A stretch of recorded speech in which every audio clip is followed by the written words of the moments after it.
Hey, kids! I didn't forget about you. I'm still here, and I am back for the eighth and final episode of MP Vinyl. And this one's been a long time coming. Have to apologize for the delay.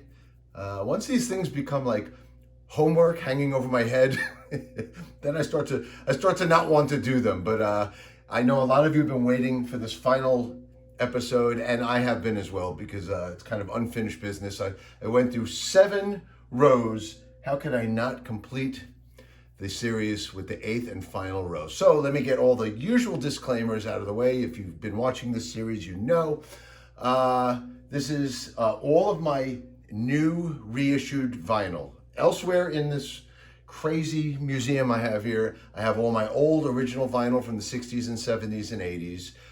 So, you know, you may not see all the Yes albums in here, all the Led Zeppelin albums, you know, but I have them all elsewhere. It could be on an 8-track or old vinyl or CD.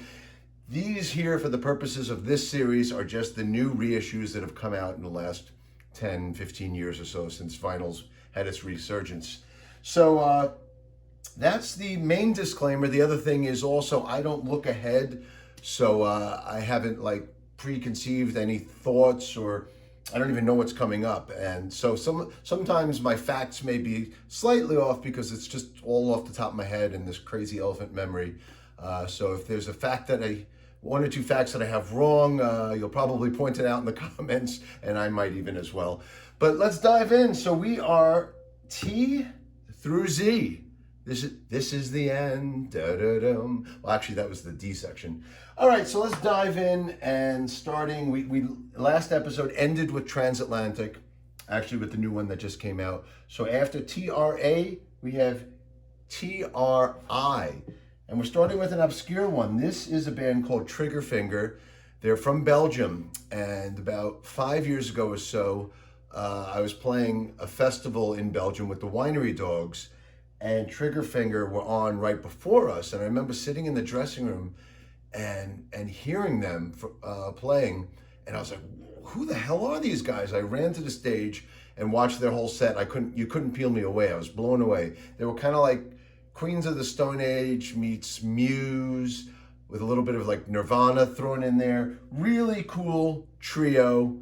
Belgian music, kind of like the bands I just mentioned, and just a really, really cool band. So I picked up a bunch of their stuff. This is the only one I have on vinyl. Actually, one of the guys in the band sent it to me, which was really nice. But I do have a lot of their other stuff on CD as well. But this was their album, By Absence of the Sun. This was, I think, the album they were touring on when we played together, and really blew my mind. If you haven't heard them and you like any of the bands I just compared them to, you gotta check them out. They're really cool. Now we go to TWI, and I'm going to pull these 4 out together because this is part of a series. This is my Twin Peaks collection, and these are all, well, I guess 2 are from the original series from the 90s. Oh, no. This is from the original series of the 90s, and a lot of this music I used for Dream Theater house music throughout the 90s. I think the whole Scenes from a Memory tour, I was using all the Twin Peaks music. And this is from Fire Walk with Me. This is the soundtrack. Both of these are Angelo Badalamenti. Obviously, you must know, if you know who I am, you know who Twin Peaks is. David Lynch's TV masterpiece, one of my favorite films and TV series of all time. David Lynch is my hero. But anyway, these are the 4 Twin Peaks vinyls. So all of this is Angelo Badalamenti. That's the original soundtrack, the Fire Walk with Me soundtrack. And now these 2 are from the new Twin Peaks The Return, which came out back in 2017, which was the most glorious 18 hours of TV I've ever seen. This is more Angelo Badalamenti soundtrack music, and then this is all of the live performances from it used to be called the Bang Bang, or I forgot the name of the bar there. The Bang Bang Bar? But anyway, and this has 9 Inch Nails and a bunch of the bands that performed there. And so there you go. These are 4 collector's items. They're all in colored vinyl. My Twin Peaks series on vinyl. Next up, we have a couple couple of Twisted Sister albums. This one is the classic Stay Hungry. Now, once again, I have all the original Twisted Sister vinyl from the 70s and 80s I have in my collection. I have Under the Blade, the original Under the Blade, the original You Can't Stop Rock and Roll. But this is actually pink vinyl of Stay Hungry. Pink vinyl. And actually JJ sent me this. Once I started playing with the band in 2015, you know, obviously I got immersed in this material. I grew up listening to Twisted Sister, grew up seeing them in the clubs in the early 80s when I was still a teenager. And, you know, I was a big, there's pictures of me in my high school yearbook wearing Twisted Sister shirts. So it was just really surreal that 35, I'm doing the math off the top of my head. I guess like 30 years later, I ended up playing in the band. Was it 30 or 40? My math is horrible on the spot. But, you know, I graduated in 85, was going to see these guys in 82, 83, 84, before this album came out. This is the album that blew them up on MTV. This is the one with all the hits. But I was a fan years before that. But to be playing with them 30 years later and do the last couple of years of their tours with them and doing the farewell tour and the tribute to AJ tour. It was just such an honor and such a crazy twist of fate to be able to, you know, be playing with the band in those last couple of years. So here's the classic Stay Hungry. This is the Twisted Christmas album as well that they put out a few years ago. But there you go. But again, all the original stuff is in the collection over there. All right, this one is one of the all-time greats. This is Ufo Strangers in the Night. This is, for my money, one of the 3 or 4 greatest live albums of all time. I would say The Who Live at Leeds, Deep Purple Made in Japan, Kiss Alive 1, and surely this. This is one of those albums, if you don't know UFO, this is the one you need. It's one of those bands where get the live album because this has all the greatest tracks. And I think these versions are even better than the studio versions, to be honest. This album is just song after song after song. You know, this was late 70s, early 80s. You know, that was that sweet spot for all the hard rock bands, you know, UFO and Rainbow and AC/DC and early Maiden and Priest and all that. I mean, those late 70s, early 80s years for hard rock and heavy metal, early metal were just so classic. And this is up there as one of all the greats, all-time greats. Michael Schenker on guitar. I think these were his last shows with the band. But man, his playing on every song is just incredible. And once again, every song is so great. They put out an amazing box set, a CD box set. I recently got it. I posted about it recently. And it has all of the shows leading up to this that were recorded for this album. So it has the complete shows. So if you're a real completist like I am, that's a mandatory CD box. But really, if you don't know this album, if you don't have this album, you must have this album. Even if you're not a UFO fan, you will be from this album. Just unbelievable. Here is a couple from Umphrey's McGee, which is Chris Myers, the drummer, sent me these. So thank you, Chris. And he sent me a whole bunch of stuff. I got turned on to Umphrey's McGee in the early 2000s. I'm not a big jam band fan, but enough of a fan where like I was really into Fish and collecting Fish bootlegs and hearing all the covers they did. And Umphrey's McGee is kind of like that kind of thing. They're kind of a jam band, but they have metal, a lot more hard rock and metal influences. So I started collecting live stuff from them, and all the covers that they were doing crazy covers, obscure, Metallica tracks mixed in with the Beatles and, all this other stuff. But incredibly talented musicians. Chris is a great drummer, and he sent me a bunch of these from my vinyl collection, so thank you. If you don't know them, not even sure I would recommend starting, but look online. They're one of those bands where their live act is what it's all about, like Fish or Flaming Lips, just such a great live show. All right, you know where we're going next. We are in the V section, and that can only mean one thing. And surprisingly, I only have 3 Van Halen vinyls. I guess these might be my top 3. Maybe that's why I have them. Of course, the first album is legendary, top to bottom, perfect classic album. But because it's so played out to me, it's not my favorite Van Halen. I would say 2, 3, and 4, or 2, Women and Children First, and Fair Warning. these I think are my 3 favorite Van Halen albums. And then after Fair Warning came Diver Down, which was great, but had a lot of, it was like 5 or 6 covers on there. And then 1984 was the last album with Dave. But to me, it's all about these 3. I mean, obviously, the first 4. I have to include the first album as well. So let's say the first 4.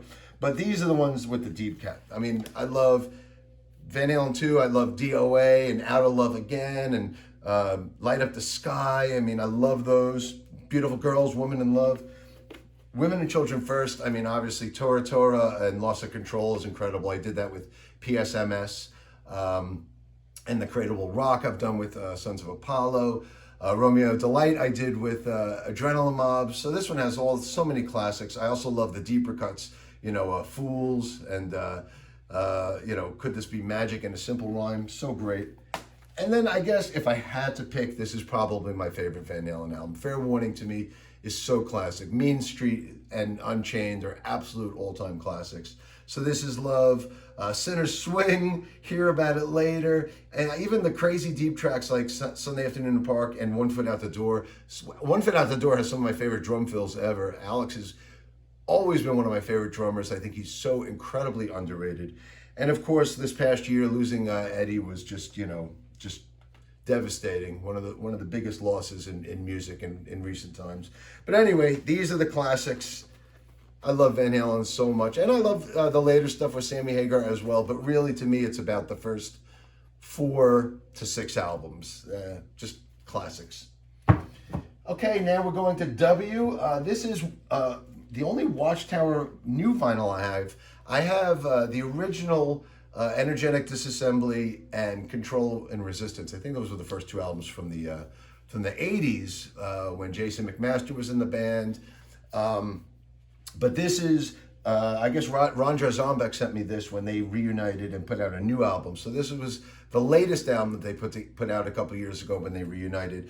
But in the mid-80s, when I first discovered Watchtower, I was like in this period, I was loving progressive metal.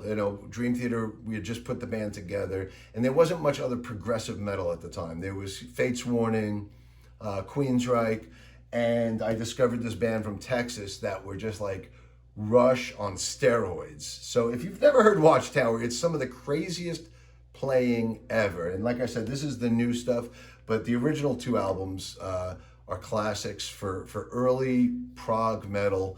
Ron Jarzombek is one of the sickest guitar players on earth, Bobby's brother.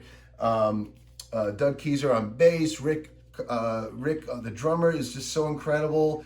And then the early albums was Jason McMaster, and then the second album was Alan Tecchio from the what was he? He was from Hades, I believe, in the Jersey area. But in any case, I fell in love with them, and I think some of the first shows they ever played in New York in 89 or so, 88 or 89. They actually, at least Rick and Ron, slept over my house and slept on my couch when they were rolling through town. So yeah, they were early friends of mine in the early Dream Theater days.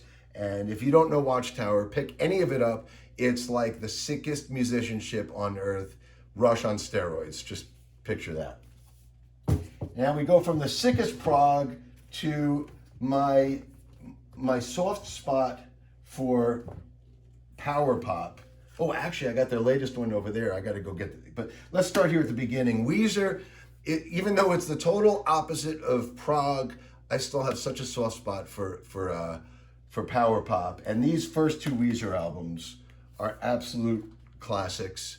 The Blue album, this came out I think around '95, and all the songs were on MTV. Buddy Holly and the Sweater Song, Come Undone, and Say It Ain't So. I mean, this has all the classics, but I loved that they were like power poppy, but they had like grungy guitars. So this is the original. This is the original master, different version I have of it. And then came Pinkerton, and Pinkerton was like the ugly step brother of this, because Pinkerton was really grungy and not very poppy at all. It was very experimental. And it's one of those albums that became a classic, and now I love it. This is an extended, like, 4 vinyl set, like, with all bonus tracks and bonus cuts and everything like that. So this is a really cool package. And I have everything Weezer's done on CD and you know, MP3s and my iTunes uh, catalog. I can't speak. But these are the few I have on vinyl. I also have the White Album. They've put out so many self-titled albums called Weezer that are just identifiable by the color. So this was the blue album, this was the white album. They have a red album, a green album. Green album is one of my favorites too. That's the comeback album after Pinkerton, after they took a break after Pinkerton. And wait a second, give me a second. Sorry about that. And this is their latest, well, not their latest actually. They just put out Van Weezer a few weeks ago, which is kind of like their return to guitar rock. Still digesting that one, but this is one that came out at the beginning of the year, OK Human. And obviously it's a play on the name OK Computer. And this is actually one of my favorite albums of the year. Love the production on this. I love the songs on it. I love the real string accompaniments. So yeah, highly recommend this one if you're, you know, familiar with Weezer and you haven't heard any of the latest stuff. This is one of my favorites of the year. Well, next up is The Who. And if you know anything about me out there, you know how much I love The Who, one of my favorite bands of all time. In fact, here I have Tommy tattooed here on my leg. And surprisingly, these are the only two Who vinyls I have in my reissue collection. Once again, I have all the originals. I got Quadrophenia, I have Quick One, I have so many versions of Live at Leeds. You know, all the originals, they're all tucked away in my old collection. So the only two new ones I have, the Who Sellout, and this recently just came out on a great deluxe box set. Not vinyl though. The box set. In fact, all of their box sets that I have the Who Sellout. I have Tommy, Live at Leeds, Quadrophenia. I have big boxes for all of them. None of them are vinyl boxes. They're all big deluxe CD collections. But in any case, this just came out on a deluxe box for CDs, and this just got like 160 different versions of all these songs. And I'll start by saying the Who Sellout. I mean, one of the reasons I love Pete Townsend so much, one of the reasons he's one of my heroes, is because he was really one of the first conceptual musicians. You know, first he wrote A Quick One While He's Away, which was like one of the first concept, like mini suite songs. Then '67 comes out with a concept album about, you know, like with radio commercials and stuff with the Who Sellout. Then comes out the ultimate concept album with Tommy. And then he also did Quadrophenia, and he had the Lifehouse project, which ended up evolving into Who's Next. So I always loved that Pete Townsend was such a you know, conceptual writer and artist. And so that's my love for Pete. But I also can't say enough about my love for this guy. Keith Moon is one of my biggest drum heroes of all time. And I don't think any studio albums really do him justice. I wish I could talk about Live at Leeds. I don't have a reissued Live at Leeds vinyl here to talk about, but to me, Live at Leeds is I just talked about Strangers of the Night earlier being one of the greatest live albums. I think Live at Leeds might be my favorite live album of all time. It is just so raw and energetic, and you have Entwistle's bass coming out of the left speaker and Townsend's guitar out of the right speaker, and Keith and Roger right up the middle, and just so raw and energetic, and Keith just played with so much fire. He was always much more tamed in the studio. But I should take one more second to talk about this, because Tommy, I mean, I just pointed out I have it tattooed on my leg. Tommy is, you know, throughout this series I'll say, oh, it's one of my favorite albums of all time, but really this is in my top 2 or 3. I would say Tommy, The Wall, and Sgt. Pepper are the big 3 for me. This is my childhood. This came out summer of '69. I was only 2 years old at that point, but I was listening to this album at that point when it came out. My dad bought me this album, and I remember listening to it and opening it up and reading the booklet. The booklet should be somewhere in here. And listening to, like, I loved, you know, all the short songs like Tommy's Holiday Camp and Tommy, Can You Hear Me? So as a kid, that appealed to me. But this album ended up having such an impact on me that to this day it's still an all-time favorite, mainly because it's so nostalgic to me. And my dad saw them do Tommy at the Fillmore East back in '69. I got to see them do it on the 20th anniversary tour in '89. I went and saw them do it at Radio City Music Hall. Simon Phillips on drums, who was amazing. I actually scalped a ticket for $400. I went to the show by myself because I didn't have any friends willing to spend that kind of money to scalp a ticket. But I remember they kicked into the overture and just goosebumps, and the hair on the back of my neck stood up. I just broke into tears. I just had this emotional connection to this album. And for the next hour and a half, as they ran through the whole album, I just sat there and cried like a baby.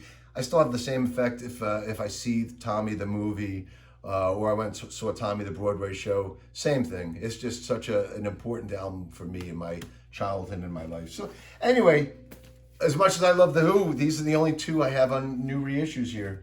Let's move on. Here's a couple of deep albums by a band called Wilco. Actually, they're not deep albums. As far as I'm concerned, these are probably my two favorite albums of theirs. This album, Yankee Hotel Foxtrot, if you don't know anything about Wilco, you gotta see the movie. There's a movie documentary about them making this record, and they don't know it at the time. While they're making it, they ended up falling apart. One of the main writers leaves the band.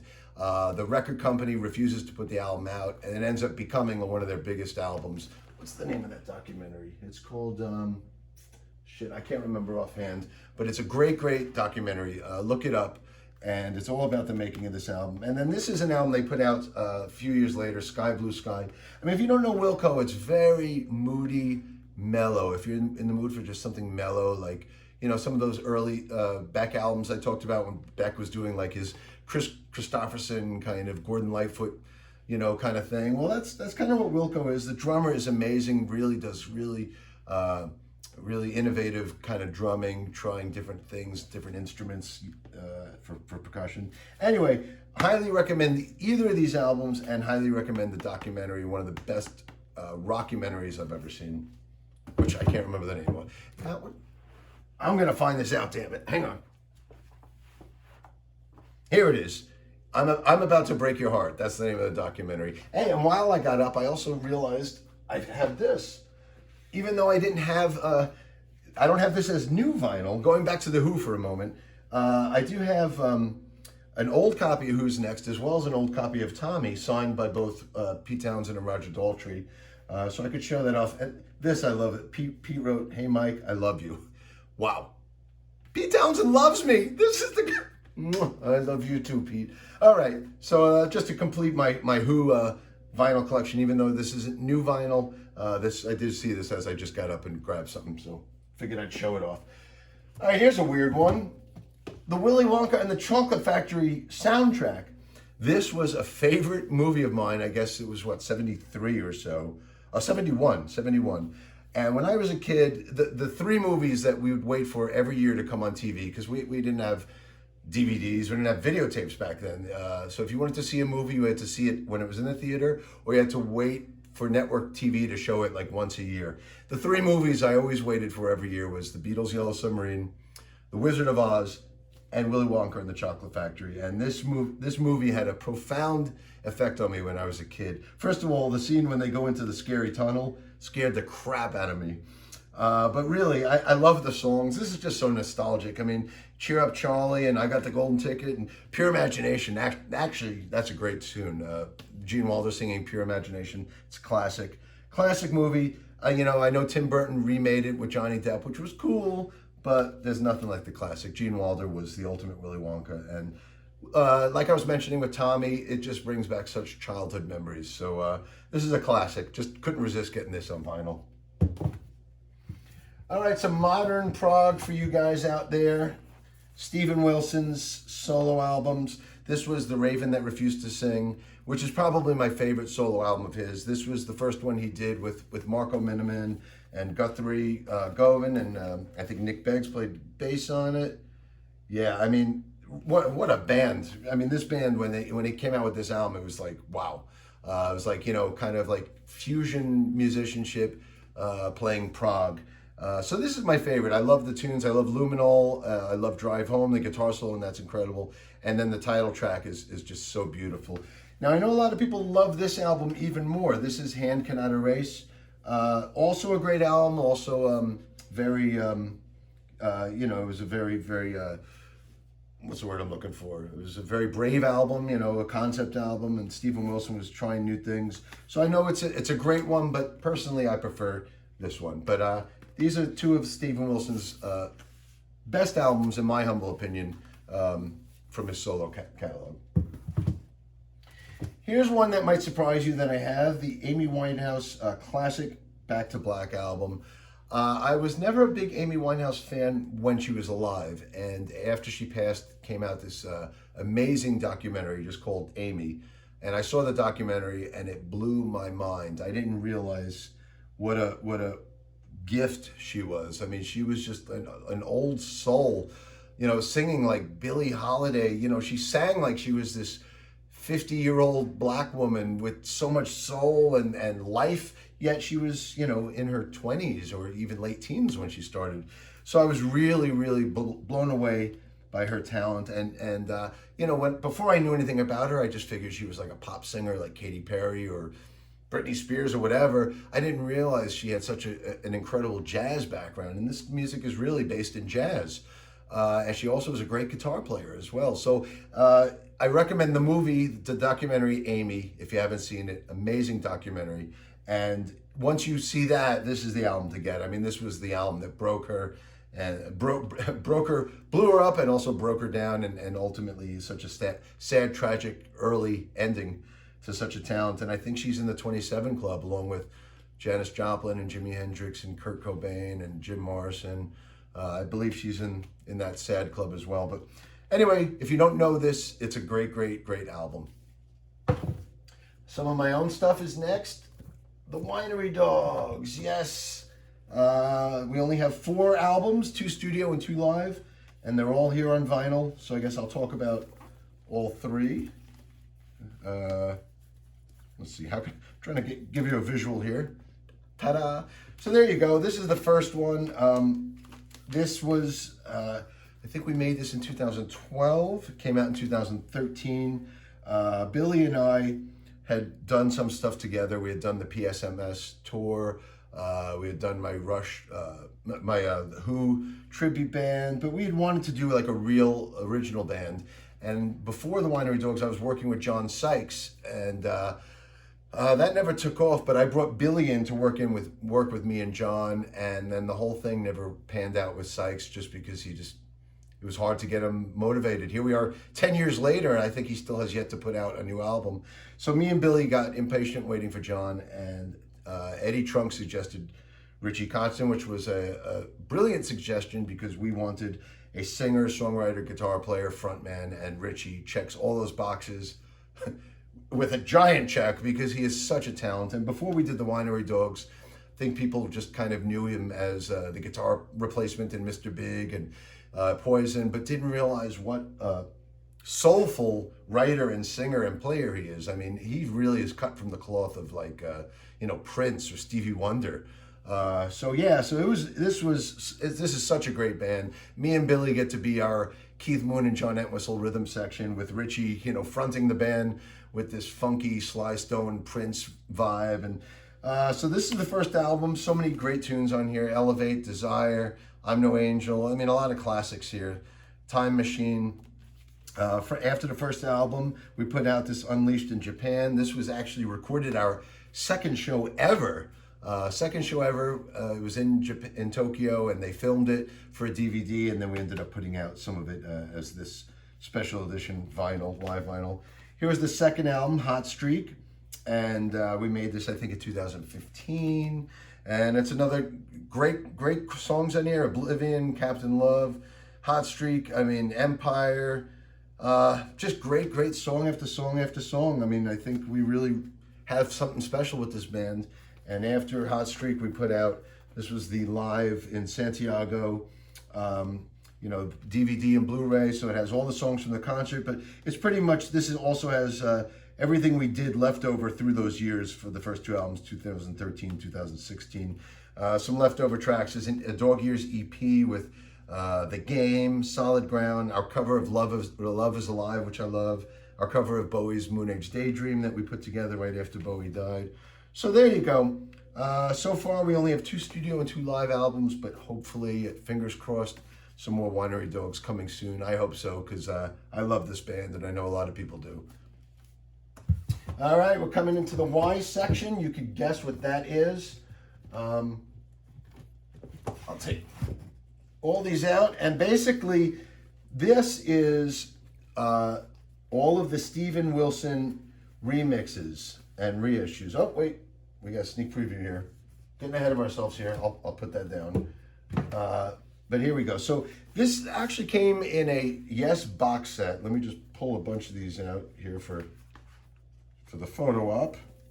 But this is all of the Steven Wilson remixes. It came in a box set. So the box is over there, but I took out the vinyls individually, put them in here. Starts with Yes's third album, but these are the classics. I mean, really, you know, the first two albums were great. If you're a completist, of course, you have to have them. But this is really where they became Yes, with the third album, with the addition of Steve Howe into the band.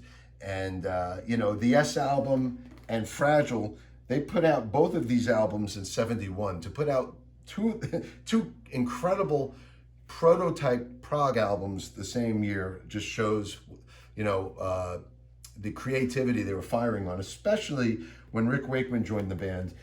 This has actually, all these vinyls have alternate covers. That's kind of sacrilegious that Close to the Edge doesn't have the classic green cover, but we'll get back to that in a minute.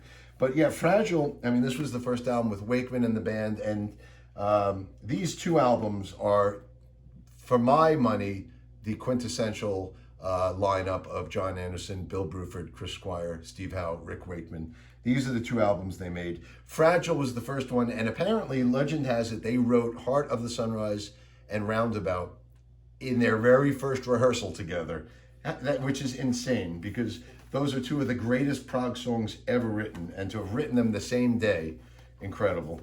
And for my money, this is the quintessential Yes album. Once again, I guess some people like having alternate covers for reissues, but really, you need the classic green covers. I have I have my original Yes vinyl of Close to the Edge signed by John, Chris, Rick, Steve, and Bill, which I'm really glad I have that now that we don't have Chris with us any longer. But anyway, this is the Steven Wilson remix.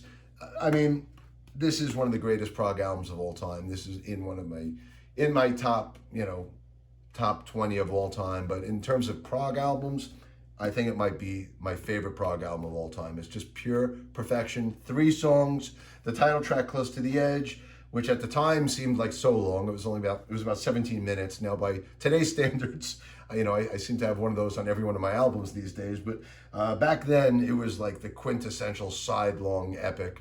And then filled out with And You and I, which is one of the most beautiful songs ever written, and Siberian Cat True, another classic. I mean, perfection. Then came Tales from Topographic Oceans, which was just them going as far as they could take it. A double album, each side being a single side-long track. So 4 songs, 4 sides, 4 songs. This is the first album with Alan White.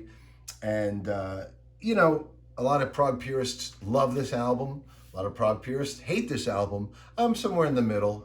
It's not one of my favorite Yes albums, but I can appreciate how deep they were going. And we covered the entire side 1 with Transatlantic and John Anderson singing. We covered the entire side 1. Quick story. Transatlantic was playing on my Progressive Nation cruise, and we decided to do a special Yes set with John Anderson. So I remember talking to John. It's like, we had just Transatlantic had just covered And You and I. So I was like, well, we definitely want to do And You and I, but what if we do Siberian Cat True and Close to the Edge as well? We'll just do the entire Close to the Edge album. And John was like, we could do And You and I, but I'd rather keep it simple. We'll do the simple tracks like, Long Distance Runaround and, Starship Trooper. And I was like, okay, sure, whatever you want, whatever you're comfortable with. I was a little disappointed because I wanted to go deep, but, whatever John wanted to do was fine. And then I get a call a few days later. John calls me up. He's like, I had a dream that we did side 1 of Tales from Topographic Oceans. And I was like, you went from one extreme to the other. But okay, let's do it. I mean, yeah, go big or go home. So Transatlantic took on the immense challenge of learning side 1 of this album, The Revealing Science of Dawn. and it was one of the most difficult covers I've ever done. And I've done a lot of Yes covers through the years, but doing the tracks on this album is just so, at times, it's so hard to make heads or tails out of. It's like, let's do this riff 11 times, and then we'll do this one 5 times, and then we'll have a big crescendo, and then we'll go into this other thing. It's like, how do you memorize this? And it wasn't until we rehearsed it with John, where John was starting conducting from section to section, where I realized, him being like the director of this music. So, and it gave me a new appreciation for this album. And then to complete the Steven Wilson box set, we have Relayer, which was after Rick Wakeman left the band. This was the only album they did with Patrick Moraz. And this is a classic. Gates of Delirium surely is a classic, one of their side-long classic tunes. And then, like Close to the Edge, side 1 was one entire song. Side 2 was 2 medium-length songs with Sound Chaser and To Be Over. But Gates of Delirium is a classic. I love the whole Soon section at the end. And these are the only Yes vinyls I have. As always, I have all the originals. I love Going for the One. I love Drama is one of my all-time favorites. And then I love the later albums like 90125. And so, yeah, my Yes knowledge and appreciation goes throughout their entire catalog. But to me, these are the big ones right here that were part of the Steven Wilson box set. All right, we are approaching the end here, and that could only mean we're hitting the Z section. And can you guess what we got in the Z section? Where do I begin? I mean, what am I going to say that I haven't said a million times already? This guy is one of my biggest heroes of all time. Once again, to do the disclaimer, I have all of his stuff in every format: CD, MP3s, the original vinyls. But these are the reissue vinyls that I bought. So let's go through them. We're only in it for the money. This was 1968. I think it's his 3rd or 4th album. This was the Sgt. Pepper parody. I mean, look at that. That is so classic. But this is the original version. They reissued the original from the 68 tracks. When they started doing CD, the Rhino, was it Rycovision or Rhinovision, started putting out the whole Zappa catalog in the 80s. When they put this out, they had new drum tracks by Chad Wackerman and new bass tracks by probably Patrick O'Hearn or Scott Tunis, I can't remember. But anyway, this reissued vinyl reinstates the original mixes from 68, which were very, very different. All the original rhythm tracks. This is one of the first concept albums, like Sgt. Pepper, which it was kind of parodying. All the tracks run into each other. There's a lot of sound effects between tracks. And of all the early Zappa albums, this is by far my favorite. I'm not an early Zappa purist. I mean, I love Freak Out, Absolutely Free, Hot Rats, 200 Motels. I like them, but I don't love them. But this album I love. This is my favorite 60s Mothers Zappa albums. And then my real taste for Zappa, well, this is kind of the interim. This is Hot Rats, which was his first kind of solo album, 69. A lot of people consider this one of his greatest. It's not one of my favorites. I love it. I mean, obviously there's Peaches, which is such a classic. And, Willy the Pimp. There's some great stuff in here. In fact, I was privileged to play both Willy the Pimp and Peaches with Dweezil and the Zappa Plays Zappa band. So I got to play 2 tracks off of this album with Dweezil. Yes, it's a classic, but it's not in my top 5. Those are reserved for the ones that are about to come. And the early 70s to late 70s Zappa, this is my favorite period. Apostrophe, Overnight Sensation, Roxy, Chica Booty, Joe's Garage. These are probably my top 5 Zappa albums. And everybody always asks, knowing that I'm such a Zappa freak, like, where do you start? His catalog is so broad, it's so deep. I mean, there's 100 releases, between studio and live stuff. It's you can't just throw a dart and they're gonna all sound the same. Every one of them is different. You have stuff like psychedelic albums, like the early stuff. You have doo-wop albums like Reuben and the Jets. You have stuff that's like more jazz and fusion, like this one, Apostrophe, or maybe, Grand Wazoo. You have more parody stuff like Chic Your Booty. So it's impossible to really recommend any Zappa albums because you never know what you're going to get from them. But these next 5 are my 5 favorites if I have to pinpoint them. Apostrophe, this was when George Duke was in the band, Chester Thompson on drums, in fact, double drumming, Chester Thompson, Ralph Humphrey, and also on this album is, Ansley Dunbar. Actually, Chester's not on this. This is more Ansley and Ralph Humphrey. Chester was more later. But yeah, this is where, to me, my favorite period of Zappa begins. Side 1 is classic. You know, the first 4 songs that run into each other, Don't Eat the Yellow Snow, Nanook, St. Alfonso's, and Father Oblivion. It's like a 4-song mini-suite. Cosmic Debris, closing side 1, a classic. I mean, this is just so good. You have John Lupani on violin, George Duke on keyboards. This is when he was starting to get really fusion-y. Then came Overnight Sensation, and I always put these two together. I guess those 80s CD reissues had Apostrophe and Overnight Sensation on the same double disc. But this is kind of in the same vein, and once again, classic songs. Camera Brillo, I Am the Slime, Zombie Wolf, Dynamo Hum, Montana. I mean, classic after classic. Another favorite of mine that kind of fits into the same period is One Size Fits All, which I don't have here. But I would say One Size Fits All, which has Inca Roads, another favorite from this period.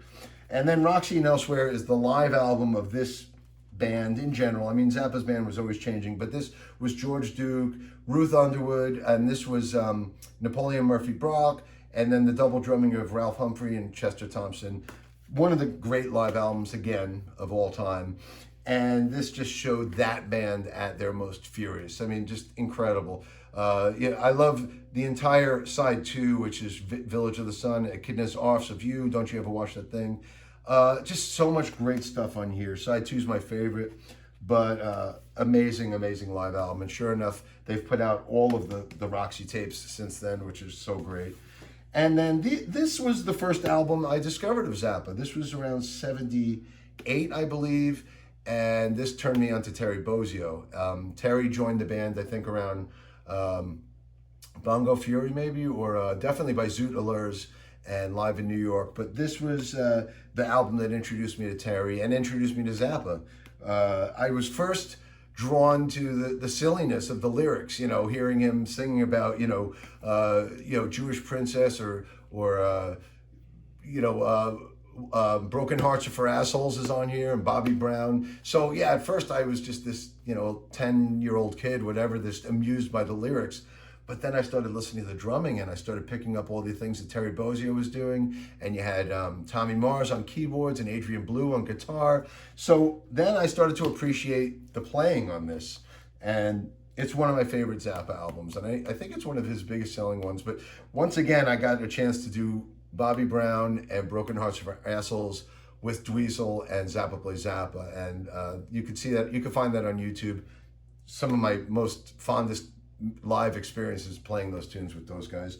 And then the last of my Zappa reissues is Joe's Garage 1, 2, and 3. The original came out as Act 1 was a single disc, and that had all the funny songs, Crew Slut and Catholic Girls, and it was kind of the shorter, more funnier songs. And then Acts 2 and 3 were a separate double album, and that was the deeper cuts with the jams. And this was the first time I had heard Vinnie Colaiuta.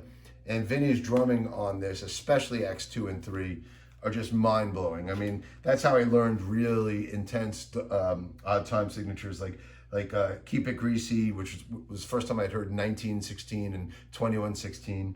And then stuff on here like Stick It Out and Don't Work for Yuta, Packard Goose, Watermelon and Easter Hay, just such great stuff.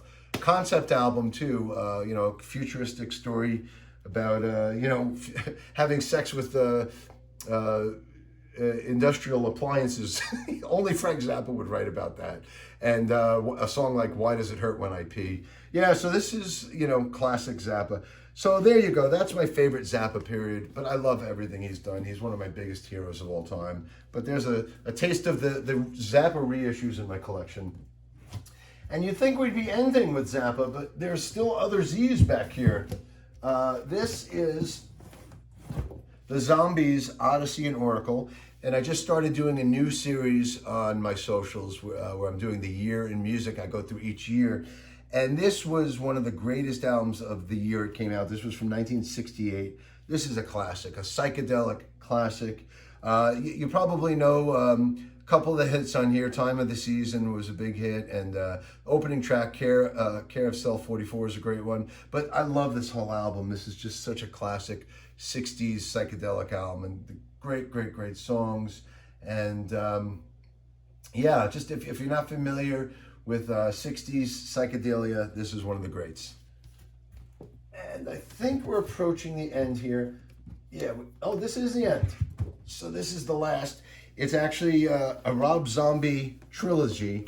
It's the trilogy, well, he made a film trilogy, House of a Thousand Corpses, Devil's Rejects, and Three from Hell is the recent one. And he recently put out these vinyl reissues on colored vinyl, and I couldn't resist picking them up. The soundtrack, particularly for the first two, has so much great stuff.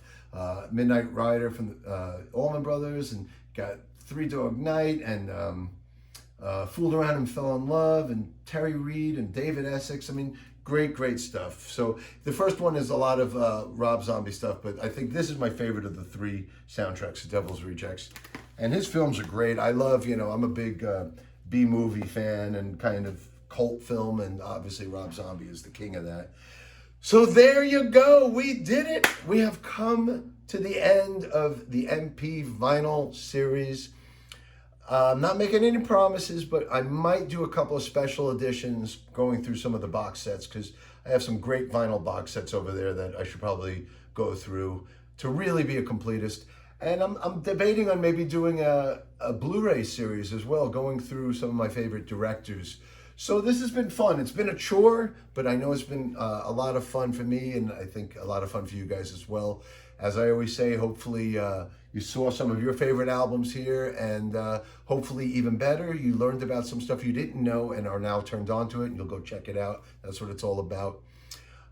So I am signing off. All right, so keep following my year in music new series that's coming out now. I just did 67, 68, 69, and 70, and I'm going to continue for at least a decade or two doing that. But I love talking about music, my favorite bands, and I love talking about movies, my favorite directors, so maybe I'll do that as well. But that's it for this, so thank you for hanging with me for all these 8 episodes, and I hope you learned about some music that maybe you didn't know about, and that's it. Happy listening, and I'll see you soon. Take care, everybody. Woo-hoo, we did it!